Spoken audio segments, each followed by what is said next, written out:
Hello, everybody, and welcome. I'm just going to share with you a few things that you probably already heard about during your PLCs. If you haven't heard about these during your PLCs, then I'm just going to kind of go over this and kind of just reiterate some information that probably was given to you on Wednesday, or you did get this paper. All these papers that I'm going to be looking at today were handed out on Wednesday. So if you didn't get one, you can come see me in room 422 and I'll give you one.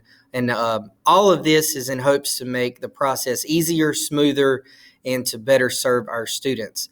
So this is, I'm Dustin Weaver and I'm the chair of MTSS. That's the multi-tiered support systems here at Lincolnton High School.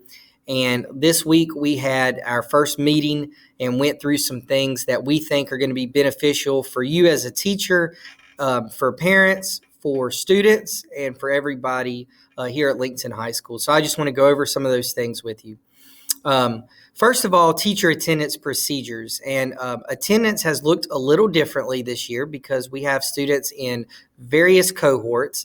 And so that is a first for me as a teacher, and I know a first for a lot of you. So this year, there is going to be, moving forward, we have one straightforward way for everybody to take attendance the same and it be uniform across the entire school. So first, if a student is in the current cohort, so if it's Monday or Tuesday and they are cohort A, then that student will be marked as either blank, which means they are present on site, or they'll be marked as 2A, which means they are absent. If the student is supposed to be in school on Monday or Tuesday and they don't show up for any reason, we are marking them absent. It does not matter whether they've done their work or not. A student who's supposed to be in cohort A on Monday or Tuesday must be either present on site, which is that blank screen, or 2A, absent. On Thursday and Friday, the same policy applies for cohort B. If cohort B, if you're supposed to be in school on Thursday and Friday, if you're here, it's a blank. That means they're present. If they're not here, that is a 2A, absent. If it is not that day's cohort, so if you're in cohort A and it is Thursday or Friday, you are automatically a 1R for those days. If you're in cohort B and it is Monday or Tuesday, you are automatically a 1R for those days. If you're in the remote cohort R, you're going to be a 1R all week. We're not going to worry about whether they have signed in or not at this point. We are just going to mark them 1R because we know that they have logged in at some point during the year. So these students will be marked 1R, present off-site during that time. Okay, the next thing that I'm going to have to go through is students. So again, students that are not in the current cohort, we're going to mark them 1R, so I already have that. Teachers must go into Canvas and check who's logging into Canvas. So I can show you and just tell you real quick how you would do that. You're going to go into your Canvas course and you're going to click on People, which is right there on the side navigation, on the left side navigation. You can click on People, and it's going to show a list of all the students in your courses and their last login. And we want their last login to be within the last 7 days. So I'll give you an example. If it is October 20th, then they need to have logged in by October 13th. If it's any earlier than that, then we're going to write that student down and we're going to add them to our contact list. That's a student that we need to contact the parents or somebody and find out about what's going on. Okay, so that'll be a student that will log. If the student's logged in within the last week, we're going to assume they're up to date on that and everything's good in Canvas. The reason we do this process is because it is imperative to create an accurate student record. We want to know if students are present, but they're just failing the class, or if students are not doing the work, or what's happening in that student's life. We want to also know if a student is not able to log on for some reason, that we found out when we contact students after they haven't logged on for a week, or if there's something else going on that we can catch earlier instead of later. The next thing I want to talk about is the parent contact procedures. So I already talked about how students that hadn't logged in over a week would be added to your list. Well, this is going to be the list that I was referring to. So what we want to do is make a list of students who are currently failing your course. We would like to log those students into, you have choices, so you can make as many choices as you want here. Some of you like to use an old-fashioned notebook. Some of us like to use a Word or Google Doc. Some of us like to use a spreadsheet. But you can log those students into your method of choice, so you have the student's name recorded and available. What you need to do next is go into PowerSchool and go to Contact. So you'll click on the book bag for your class and then click on that student's name, and you'll scroll down on the drop down to Contacts. You'll want to find the number one contact for them. Typically, that's the parent with custody and has their top contact number on there. And once we find that number one contact, we want to use the following script and leave a message. And basically, the message here is, this message is in regards to blank's class. Blank has not logged in or turned in their assignments on Canvas consistently. The current grading period ends on October 9th, and all grades are due before that date. Please reach out to me at Lincoln High School by phone, 704-735-3089, or by email at dweaver3@lincoln.k12.nc.us as soon as possible. Parent and teacher communication are very important to a student's academic success. This communication heavily impacts the performance within the course. So we want to leave that message if they don't answer. If they do answer, we want to kind of communicate that message to the parent, right? We want to communicate how important it is for them to log in daily, how important it is for them to work through the assignments and to reach out to us if they need help. So those are the things we want to communicate. We want to log that communication. If we make contact with the parent at that point, we can kind of check that student off as we've made contact. If we don't make contact, while we're at that same contact screen, we can move to step 2. And step 2 says, if we don't get communication by phone, then we want to try through email. So there are students with parent email addresses there. So if you have parent email addresses, then what you're going to do is just go to Gmail and start a new email, copy and paste their email addresses into who you're sending the email to. And then you can copy and paste this script here that I was talking about with their name inserted.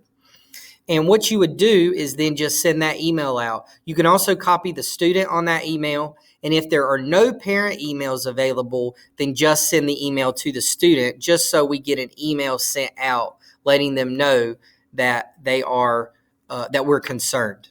So you're going to log that. So now you have logged 2 things for that student. You've logged a phone call and an email. Okay. In step 3, and this only happens when we're unsuccessful. If we're unsuccessful in our first phone call or email attempt, then the following week, we will reach out again by phone to the parent. And when I leave a message this second time, if they have not, or if they didn't respond, then I can kind of just say, hey, this is the second message in regards to my class, so that I reiterate that I've already reached out once. And the same thing in my email. I can say, hey, this is the second time I'm reaching out about this student. I'm concerned, and we really would like to communicate. After you've made those 4 contacts, so that would be 2 the first week and then 2 the second week, then we are going to share with you a form where you can input that student's name and send it to your counselor. Now, a lot of people have asked, why do I as a teacher have to make all this contact? Why do I need to do all this? Well, the number one answer is that it benefits the student. Yes, the parent should be checking PowerSchool. Yes, the parent should be involved in the student, but that's not always the case. And so what we want to do is we want to look out for our students, regardless of the situation that they're in, regardless of their home life, and regardless of anything that's happening. We want to try to control what we can control, and that's us being able to reach out to them. So we don't want to make assumptions, that they're not doing anything or that they're lazy or anything like that. We just want to try to reach them so that then we have an opportunity to work with them, and we have the opportunity to help them get through this school year, which is a difficult one anyways. Once you get successful communication, then, you want to check off that and let and make sure that you've just documented that you are now successful. So the key is documenting that. If we have a parent or somebody come in after the 9 weeks that had a failing grade or a really low grade, and we need teachers to come up for a parent meeting or anything like that, we would love to have that documentation with you so that we can verify and everybody knows that you have reached out to that student and we're not successful, and maybe we can get the right contact number, but mainly we can let them know that we tried multiple times to reach out to them and let them know.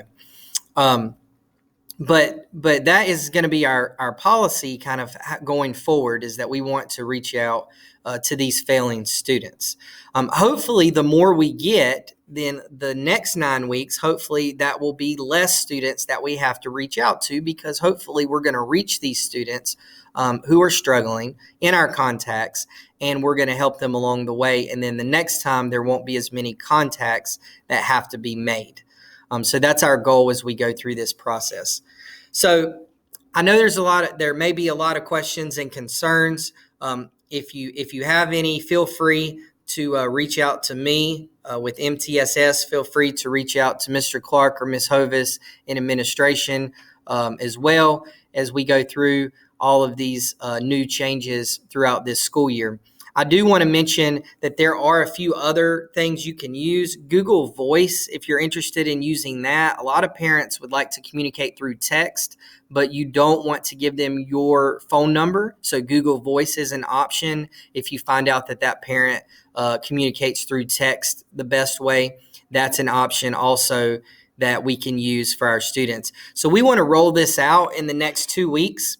And then we want to have those contacts made before the end of the 9-week grading period. That way students have been reached or have been attempted, or we've made the attempt to reach them, and we can now pass that on to the counselors in hopes that they will be able to reach the student as well. So I really appreciate all your time and everything you're doing for students at Lincolnton High School. I know this is a tough time. I'm not naive in the fact that this is a little bit of extra work. I would ask, if you're doing it to, if you have 30 students, just try to reach 6 on Monday, 6 on Tuesday, 6 on Wednesday, 6 on Thursday, 6 on Friday. Split it up, make it easy on yourself to where you're not spending hours and hours in a row doing that. And make it as efficient as possible. Once we reach these parents and things and we communicate this information, then our job for that part will cease.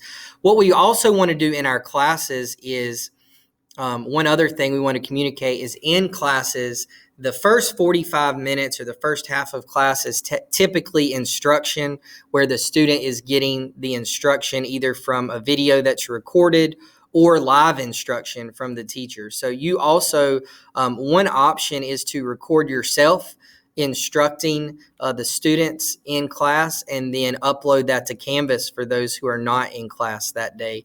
But you can surely just go through instruction. The second half of the class period, when students are independently learning, we would like for them to go through and for you to kind of look at those with C's and D's and those that may be kind of on the cusp of failing and struggling, that we do get to see face to face, and use that as an opportunity for intervention to reach those students, talk to those students, see if they need help on an assignment, work with them, maybe one-on-one with an assignment, things like that. So those are things you can do in the last 45 minutes of class, so that we're still kind of moving around and doing some things with our students. And I think they will appreciate that as well. And we'll build that connection that we need with our students in the classroom.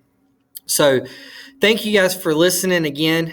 And I hope that we will have a very successful year. MTSS is prepared to gather data from your departments on the successes, how many successful contacts you were able to make out of the total number you had to reach, and then what your failure percentages are. So we'll be reaching out in a few weeks to try to get that data so we can see as a school where that's at. A couple concerns that I know people had was, why do we need to reach out to each student if they're failing all 4 courses and things like that?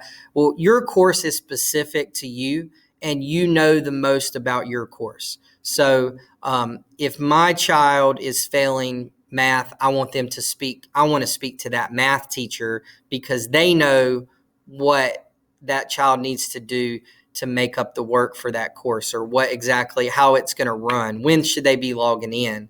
At what time during the day? Can I help them create a good routine to go through? So that's kind of the reasoning why we would like the classroom teacher to reach out, even if, maybe another teacher has reached them for their class. If there is a student that you find that was really hard to reach, that had not logged in maybe a month or so, and they're failing the other classes, if you're able to reach them, sending an email out to the other 3 teachers they have to let them know how you reach them would be nice. That would be a good courtesy to the other teachers, so that they also can use that contact method to get them for their class as well. So if you find, again, a hard to reach student, just a courtesy email to the other teachers so that they can find that student as well would be great. So thank you again, and have a great day.